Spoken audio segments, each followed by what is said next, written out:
जी अस्सलाम वालेकुम दोस्तों, मैं हूं अमजद मलिक और आप देख रहे हैं हमारा यूट्यूब चैनल पंजाब निशान। कुछ दिन पहले दोस्तों मेरे एक वीडियो आई और फिर एक वॉइस आई जी। उस वॉइस ਦੇ ਵਿੱਚ अजीम साहब ने दो ਪਾਰਟੀਆਂ ਨੂੰ ਟੱਚ ਕੀਤਾ, ਹਿੱਟ ਕੀਤਾ ਜੀ, पंजाब निशान ਨੂੰ और बीतल मक्खी चीना ਨੂੰ। मैं रिप्लाई करना चाहना जनाब आला, वो दोस्त मेरे WhatsApp ग्रुप ਦਾ ਮੈਂਬਰ ਰਿਹਾ। उस दोस्त ਨੂੰ मैं अपने ग्रुप ਦੇ ਵਿੱਚੋਂ ਰਿਮੂਵ ਕੀਤਾ, ठीक है, रिमूव किया। और उस तो बाद उन्होंने जनाब अल्लाह साढ़े बारे एक वीडियो बनाई। मैं क्या बड़े अच्छे तरीके नाल उन्होंने असी रिप्लाई करने कि भाईजान, उन्होंने कहा जी कि मलिक अमजद साहब तलागंग दे विच जानवर सेल कराते हैं और कमीशन लेंदे ने। जनाब अल्लाह मेरा चैलेंज है तुहानू, जिस बंदे को मलिक अमजद ने कमीशन लिया वो बंदा जनाब तुसी वीडियो दे विच लैके आओ, उस बंदे को इंटरव्यू करो और बंदा तुहानू दसे कि जनाब मलिक अमजद ने साढ़े को कमीशन लिया। पहली गल। दूसरी गल भाईजान ये है कि शरी तौर पर कमीशन लेना कोई नाजायज़ काम नहीं है। अगर मैं कमीशन लैन वाला काम शुरू कर दियाँ तो ये गैर शरी काम नहीं है, ये शरी काम है। साढ़े नाल भी पेड लग्या, ठीक है, 5 साल तो असी काम करते पे हाँ। तो इस तरह के कमेंट्स और इस तरह की हरकत ना करो। असी अलहमदुलिल्लाह इंटरनेशनल लैवल का बहावल नगर की सरजमीन ते मेला कराया। इहो जिहा मेला कोई बंदा करा के विखाए। तुसी 2 मिनट दे विच वॉइस करके ते किसी के कहण ते तुहाडे बैक ते जिहड़ा बंदा है मैं उन्होंने बड़ी अच्छी तरह जानदा है, ठीक है। तुहाडे अंदर इतनी जरूरत नहीं है कि तुसी मलिक अमजद के बारे कोई वीडियो बना सको या कमेंट कर सको।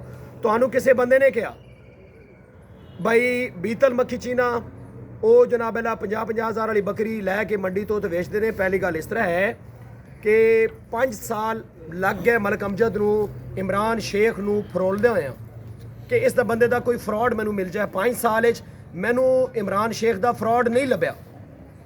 तुहानू कितों लभ गया भाईजान? जे तुहाडे को कोई फ्रॉड है इमरान शेख का तो मेरे सामने लैके आओ। पाकिस्तान की अच्छी ब्लड लाइन से काम कर रहा है इमरान शेख, ठीक है। और फैसलाबाद मेले दे विच किसी के अंदर हिम्मत नहीं पई कि जनाब उत्थे कोई बकरी लै जाए।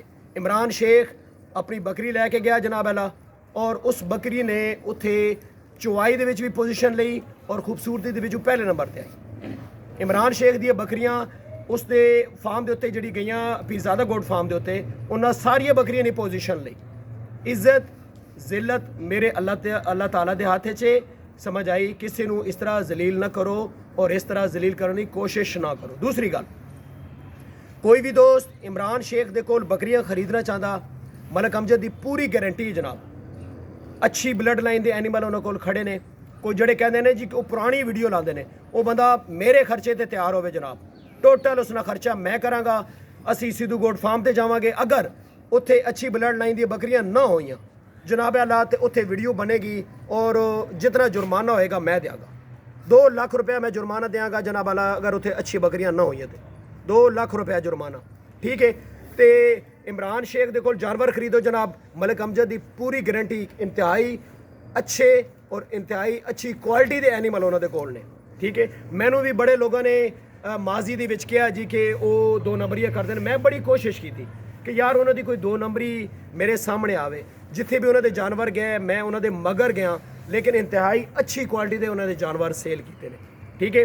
तो बीतल मक्खी चीना ग्रुप दे विच इमरान शेख दे कोल कोई भी बंदा जानवर लवे जनाब, मेरी गारंटी भाईजान, मलिक अमजद गारंटी दे रहा, कोई फ्रॉड करन धोखा करन जनाब तुसी मेरे कोल भर सकते हो, ठीक है। मेरे नाल राबता कर लो जिन्हें तुसी जानवर खरीदने ने। जिहड़ा जानवर खरीदना तो वो जनाब अला तुसी उन्होंने कोलों खरीदो। इंतहाई अच्छा, इंतहाई मुखलिस इंसान है। इहो जे लोग जिन्होंने असी ग्रुप के विचों रिमूव करिए कल जनाब वीडियो बना दें, इस तरह गल नहीं चलनी। अजीम साहब तुहाडे को कोई बंदा इहो जिहा है जिहड़ा कहे मलिक अमजद ने साढ़े को कमीशन लिया, मेरा चैलेंज जनाब बंदा सामने लैके आओ जी, वीडियो बनाओ, रब सोने दे हवाले।